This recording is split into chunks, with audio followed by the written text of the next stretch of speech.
नमस्कार, welcome to deep dialogue 247। Now recently प्रधानमंत्री मोदी की 2 दिवसीय जापान और चीन यात्रा के दौरान हुए अहम समझौतों की बात करेंगे।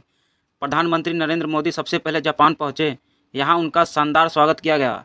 भारतीयों ने और जापानी कलाकारों ने राजस्थानी संगीत व लोकगीतों से उनका अभिनंदन किया। जापान यात्रा के दौरान दोनों देशों के बीच हुई 15वीं इंडिया जापान समिट बेहद खास रही। इस बैठक से निकले कुछ मुख्य बिंदु है। सबसे पहले अगले 10 सालों में जापान भारत में 10 ट्रिलियन येन यानी लगभग 6 लाख करोड़ रुपए निवेश करेगा। दूसरा, ऑटोमोबाइल, बैटरी निर्माण, robotics, semiconductor, ship building, nuclear energy और टेक्नोलॉजी सेक्टर में बड़े निवेश की घोषणा हुई है। तीसरा, 150 से अधिक MOU साइन हुए, जिनमें 1 लाख करोड़ रुपए से ऊपर का निवेश निजी कंपनियों द्वारा किया जाएगा। स्पेस सेक्टर की अगर हम बात करें तो इसरो और जापान की स्पेस एजेंसी जाक्सा मिलकर चंद्रयान 5 मिशन पर काम करेंगे। इसरो लैंडर बनाएगा और जापान रोवर देगा।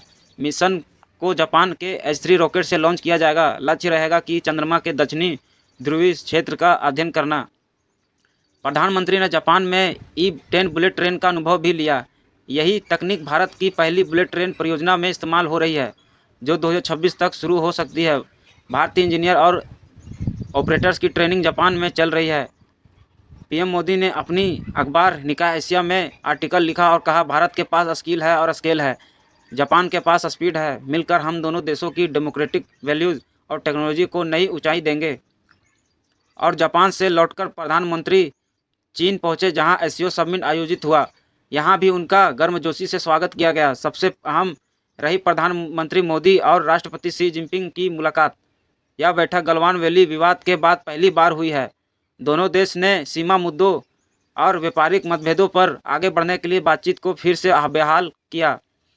हालांकि मतभेद अभी भी बने हुए हैं, लेकिन यहां मुलाकात इस संकेत के तौर पर देखी जा रही है कि भारत और चीन संवाद के रास्ते पर चलना चाहते हैं।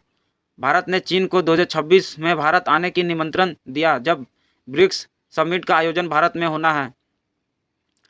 मोदी की इस यात्रा से भारत ने दुनिया को यह संदेश दिया कि जापान जैसा अमेरिका का करीबी सहयोगी भी भारत के साथ मजबूती से खड़ा है, और चीन जैसा अमेरिका का बड़ा प्रतिद्वंदी भी भारत से बातचीत और सहयोग को तैयार है। यह कदम कहीं ना कहीं अमेरिका पर भी दबाव बनता है कि भारत अपनी कूटनीति को स्वतंत्र रूप से चला रहा है। 2 दिन की यात्रा भारत के लिए बेहद अहम साबित हुई। जापान